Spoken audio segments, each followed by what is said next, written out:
Anyway, as I predicted yesterday, the weak response of the Iranians, which was telegraphed in advance and broadcast in advance so that there would be no casualties and no problems and no issues, basically led Donald Trump to, in a sense, unilaterally declare a ceasefire.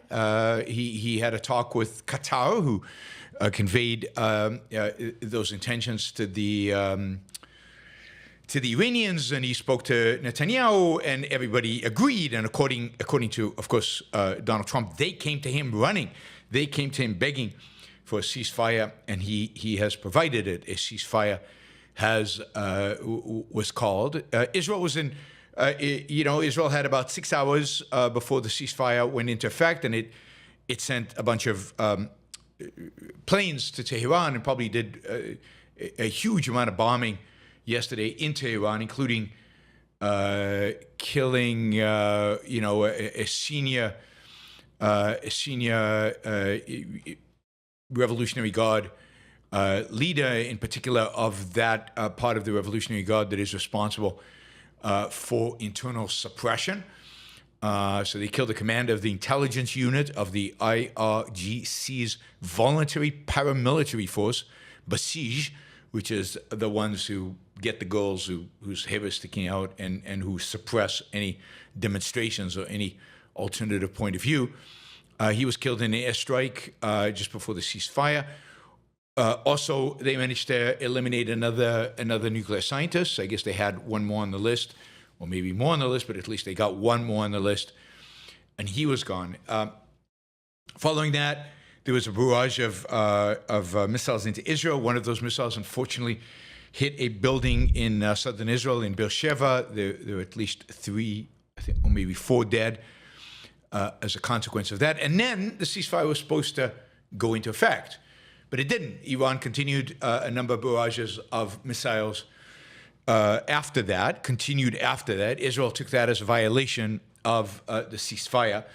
And even though Netanyahu had promised Donald Trump, before Donald Trump went to bed, that he would stick to the ceasefire, he sent up planes to head towards Tehran to punish them for violating, for the ceasefire violation. Donald Trump woke up while the planes were still in there on the way and had a hissy fit, got really, really upset, called up Netanyahu, told him to return the planes. I mean, this is his tweets this morning. Israel is not going to attack Iran. All planes will turn around and head home while doing a friendly plane wave to Iran. Nobody will be hurt. The ceasefire is in effect. Thank you for your attention on this matter, Donald J. Trump, President of the United States. And then a little bit later, Israel, do not drop those bombs. If you do it, is a major violation. Bring your pilots home now, Donald J. Trump, President of the United States. That one was all caps, the whole thing. Anyway, Netanyahu, I guess, had one plane blow up a radar somewhere in northern Iran. And then the pilots indeed turned around and flew back home. And since then, there's been a ceasefire in place between Israel and Iran. Everybody is basically, all 3 parties are basically declaring victory. Israel is claiming that they have achieved all their intentions. They have destroyed, according to Netanyahu, they've destroyed basically the Iranian nuclear program, and they will not be able to resurrect it. And if they do, Netanyahu promises us that they will be back and do it again. We will strike again, he said just a little while ago in a speech that he gave. The Iranians have mass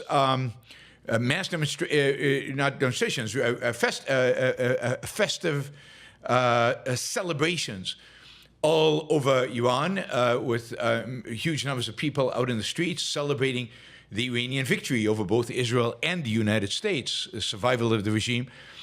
Also, Iran has announced that they will start significantly clamping down on anybody who might have helped Israel, might have supported Israel, might have just wanted the regime gone.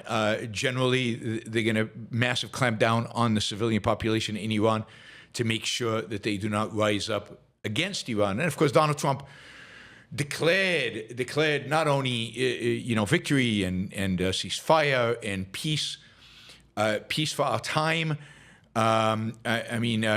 He went all out on this. I mean, first he said the F word in an interview, basically going after Netanyahu. He clearly was really pissed off as he boarded the helicopter to take him to the Air Force One, to take him to Europe for the NATO meeting. I mean, he was like, F, what the hell are they doing? They don't appreciate me, all I've done for them.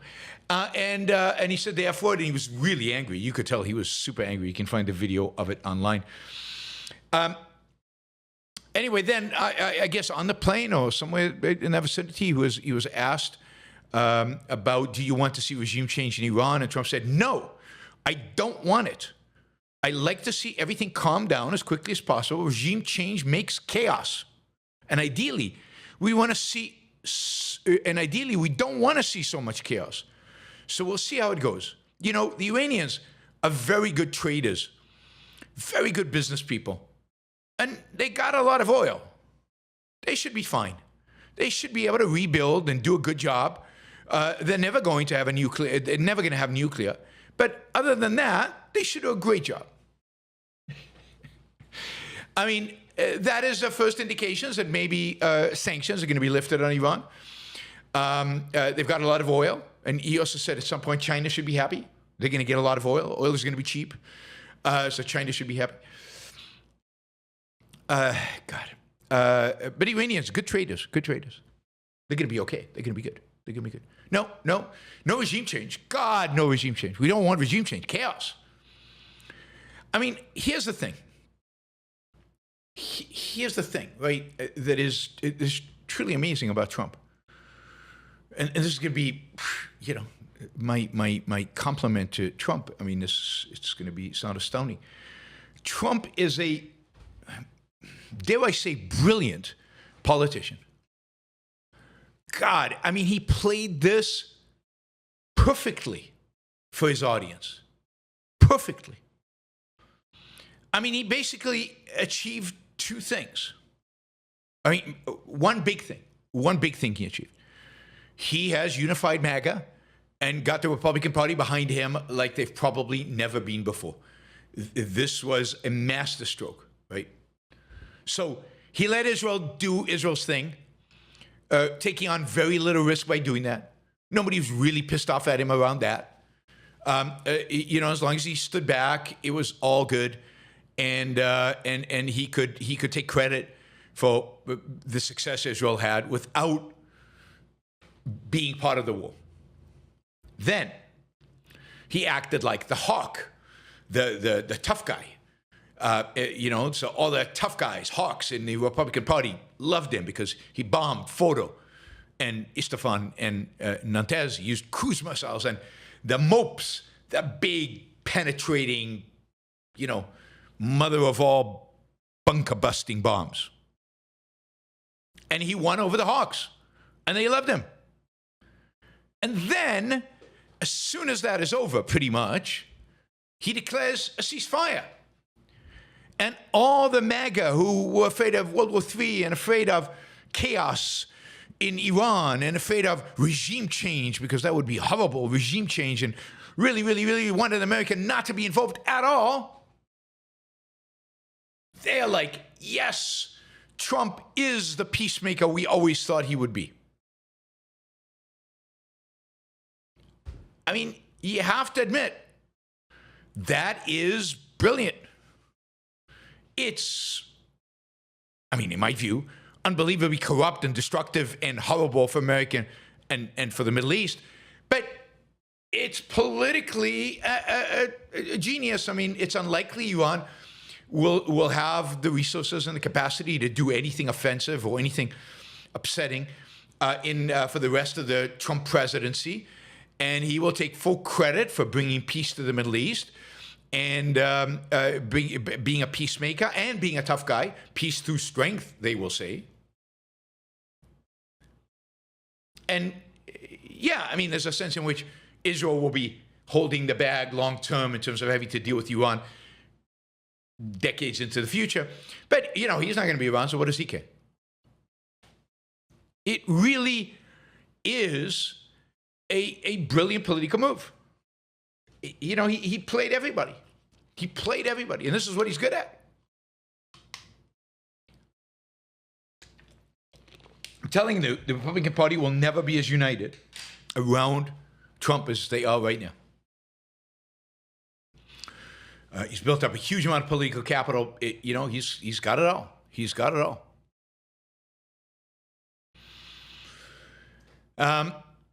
So we will see, right? I mean, the next steps are going to be really interesting in the sense that does Trump think he's going to get some kind of deal with Iran? Is Iran, do they want a deal? It doesn't seem like Israel's going to strike them again. So what is the incentive for Iran to do a deal? The United States is certainly not going to strike them.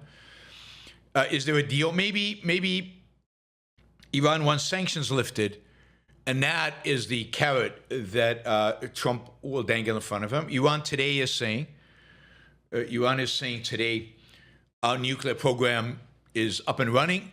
We are going for it. We are going to do this stealth now.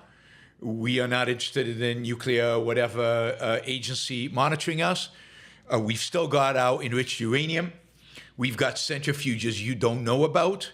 We're going to enrich uranium and build a bomb. And to hell with all of you. They're saying, yeah, we can recover. And indeed, remember, Israel did not do any damage to the fundamental source of economic prosperity, potentially, that Iran has. They did not bomb the oil facilities. They did not bomb the oil export platforms. They did not stop Iran from producing oil. They will, they're still selling oil. They will continue to sell oil. Money will continue to flow. They don't care about the well-being of their own people. So they have the money to, again, fund terrorism. They have the money to fund their military. They have the money to find ways to redevelop a nuclear program if that's what they want.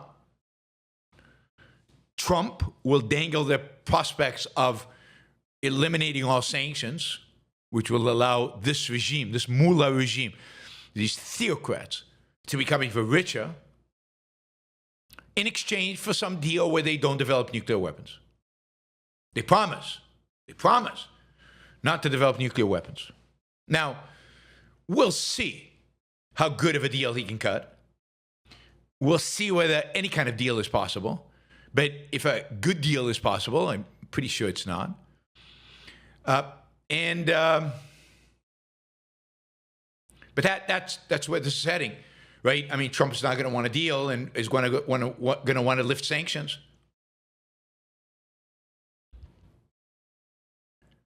And so that was, the political goal Trump achieved. And then the other goal Trump is seeking and is going to work hard to try to achieve is he wants a Nobel Prize for Peace.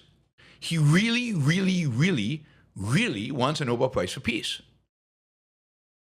And he thinks he already deserves it, and he thinks that, it'll come to him because of what he's done. Indeed, Pakistan. You remember he met with the Defense Secretary of Pakistan in the White House, secret meeting without the press. Well, it turns out that that was a gear towards getting Pakistan.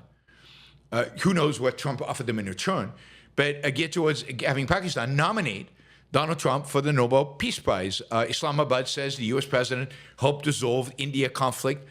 Of course, in addition, he's now made a deal. I really expect that you will see a massive amount of pressure from the United States over the next few weeks for Israel to resolve the situation in Gaza, because the one thing that people are going to hold over Trump in terms of his Nobel Peace is the so-called genocide in Gaza, and he is making that possible.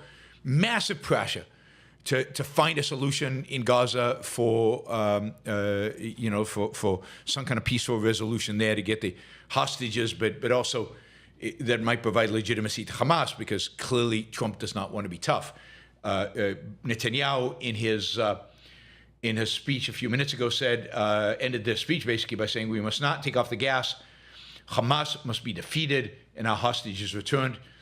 The Hamas must be defeated. Is that something Trump is going to allow him to do? And I'm really not sure that is possible. But we will see. We will see. I don't know that he's going to get one. The Nobel Peace Prize. The people who give those out are pretty lefties, but he wants one. He wants one. A lot of people think he deserves it. A lot of people think this ceasefire with Iran is a brilliant move in destroying, after destroying the nuclear capabilities. Here's the thing, and I've said this for days.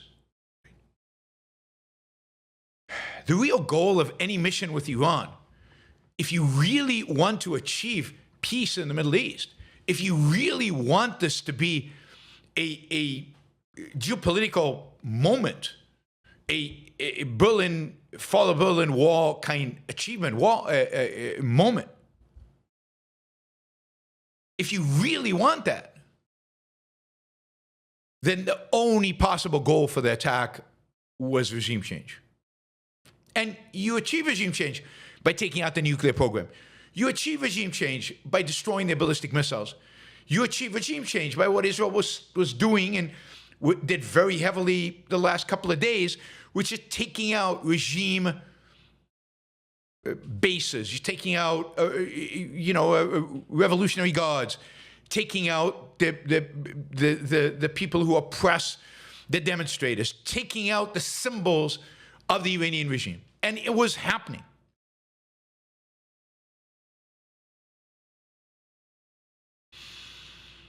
The reality is that it was happening without the U.S.'s help. I mean, here's the thing. Trump could have stayed out of this.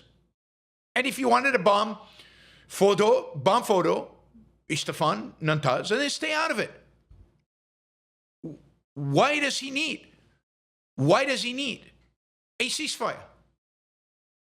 Other than his ambition, other than his need to unite the Republican Party around these issues and his desire for Nobel Prize. It's Trump motivation. But in terms of the Middle East, I mean, I'm sure the Saudis are like, oh my God, how could he do this? The United Arab Emirates are like, God, what? Nobody can trust this guy. Now, you hear this from me. Everybody else is praising him to the hilt. The Israelis are, the Americans are, the Arabs are. Everybody is sucking up to him because they know that that's how you get anyway. But to actually bring about the peace, and I said, a complete geopolitical change in the Middle East, a complete revived Middle East, a dramatic change. He would have deserved the Nobel Prize. I mean, Netanyahu kind of would have deserved the Nobel Prize. Is regime change. Get rid of these mullahs. And who the F cares if there's chaos? I mean, I hate that. Instability. We can't have instability. Instability, that's bad. No for instability. The rumors already, by the way, flying that everybody wants a peace deal with Israel. We'll see. I mean, it's possible, but we'll see. Supposedly Lebanon and Syria, run by an Islamist, wants peace with Israel. They want to join the Abraham Accords. Now Syria wants money, technology, investment. It'll be interesting what a deal with Syria looks like. Syria has a border with Israel, unlike Saudi Arabia. Well, Saudi Arabia is not in the Abraham Accords. Unlike the UAE and places like that, Syria has a border. But if Israel achieves peace with Lebanon and Syria, that'll be peace through strength. That'll be the consequence of them looking and seeing what Israel did to Hezbollah, looking and seeing what Israel did to Iran and going, whoa, we better have peace with those guys. But this is the thing. If the regime had changed in Iran, or if the regime still could change. Now, it could still change. I'm not ruling that out. It still could change. Let's not be too pessimistic. People could go still out in the streets when things calm down a little bit, and they're not in like the being targeted by the regime. They could go out and they could overthrow this regime. It could happen. It could happen sooner rather than later. It's hard to tell. I don't want to be too pessimistic about this. But the reality is that if the regime changes in Iran, you get peace with Iran and Israel. And then Saudi Arabia suddenly wants peace with Israel. And that's it. You got a new Middle East and it's over. And that was so close. So frigging close. All Trump had to do was shut his mouth for another week or two. Just shut his mouth. Let Israel clean it up. Now, Israel would have taken more casualties, as we saw. All it takes is one of these, 500-kilogram ballistic missiles to get through. One of them, less than 10% are getting through, but it's still significant. They do 10, one drops, and if it happens to drop on a residential building, people die. And I think that's why the Israelis are happy it's over, and that's why Netanyahu, I think, was eager to sign off on this. And the internal politics were good. It didn't want to drag this out and turn people against the war because of civilian casualties. But a few more days would have made a difference. And we know the missile would completely depleted on the Iranian side, slowly being depleted. Now, Israel had problems with a supply of Arrow rockets. They don't have the industrial base to produce them as fast as they were using them, and they were worried that they would run out of air defense systems. So I get it. I get why all this was done. I get the incentives that everybody had to get done. Netanyahu can declare, one of the greatest military successes in human history, and justifiably so. I worry though. According to two Israeli officials with knowledge of the intelligence, Iran actually did move the 400 kilograms, 880 pounds of enriched uranium out of Fordo, or wherever they were kept. U.S. senior officials concede they did not know the fate of Iran's stockpile of near bomb-grade uranium. Now, Iran also claimed that it had another enrichment site in a secure and vulnerable location, Experts think the site is likely south of Nantes, under the Coup-et-Colon Gazla, a mountain nearly a mile above sea level. That means it would be buried nearly twice as deep as Fordo site. Now, nobody knows this for a fact. This is all speculation, and we're taking Iran's word for it, which we shouldn't. And then on top of that, the International Atomic Energy Agency says it does not know the whereabouts of Iran's 400-kilogram official stock of enriched uranium, which is concentrated to 60% purity, which would be easy if they had the centrifuges to get it up to 90%, and that would be enough for 10 bombs. So let's be very clear. Iran's incentives to build a bomb have just grown dramatically. Because the reality is that they just realized how vulnerable they are to Israel, how vulnerable they are to the U.S. if they don't have a bomb. And if they do have a bomb, how much power they could have. None of this could have happened if Iran had a bomb. Any one of those missiles going to Israel could have had a nuclear bomb. That's the end of Israel. So, I just don't think this is over, sadly. Israel's military success is humongous. It's, as I said, one of the greatest military victories ever, one of the greatest military operations ever. Iran was thoroughly defeated. But the reality is that the threat the Iranian pose does not go away, and it doesn't look like Trump is going to be able to do anything about it. Now, the nuclear scientists are dead. That is good. It's going to take them a while to get people who can replace them. Maybe this time they'll just pay a bunch of money to North Korea and bring them in. Who knows what they'll do? Maybe they'll manage over the years to sneak in material from North Korea and not even have to build a North Korean bomb. And then, this is the thing I don't think Trump understands. Not that I think he understands anything, but this is not about economics. This is not about them getting rich. This is not about them being great traders. This is about them being religious fanatics. 20% of the Iranian population or something like that are religious fanatics who don't care about suffering, sacrifice. If it's for a cause greater than themselves, a cause Allah has given them, and that is the destruction of the state of Israel. So they're not going to stop. And I just don't see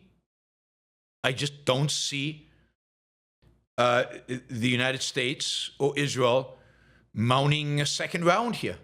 This is it. It's done. It's finished. It's over. Iran, the regime, was on the verge of being, but it was not defeated completely. It was not brought to its knees. It did not collapse. Now, it's still possible that they are significantly, dramatically weakened, both physically and reputationally, within Iran. And maybe the Iranian people will still rise up against them. The son of the Shah, Crown Prince Pahlav Reza, said today, to his Iranian compatriots, we are now moving to the final phase of our struggle. It will be hard, but the regime is weak. It is near collapse. Only we, the Iranian people, can end it. To the military, as you've given orders to lash out at the people, stand down. This is your final chance. You are being watched. We will remember who stood with the people and who committed crimes against it. To the world, do not save this corrupt, crumbling terrorist regime. At this historic moment, stand with the Iranian people. Shield them from the regime's desperate backlash. Do not prop up a regime that will soon again turn its guns, missiles, and terror towards you. Do not fear. Be bold. Victory is in our hands. I think he's overly optimistic. I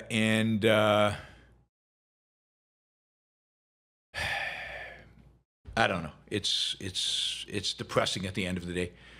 It's depressing because it was so close, and because this idiot Trump, the president of the United States, he's brilliant strategist when it comes to politics, and he's a horrible, awful strategist when it comes to geopolitics.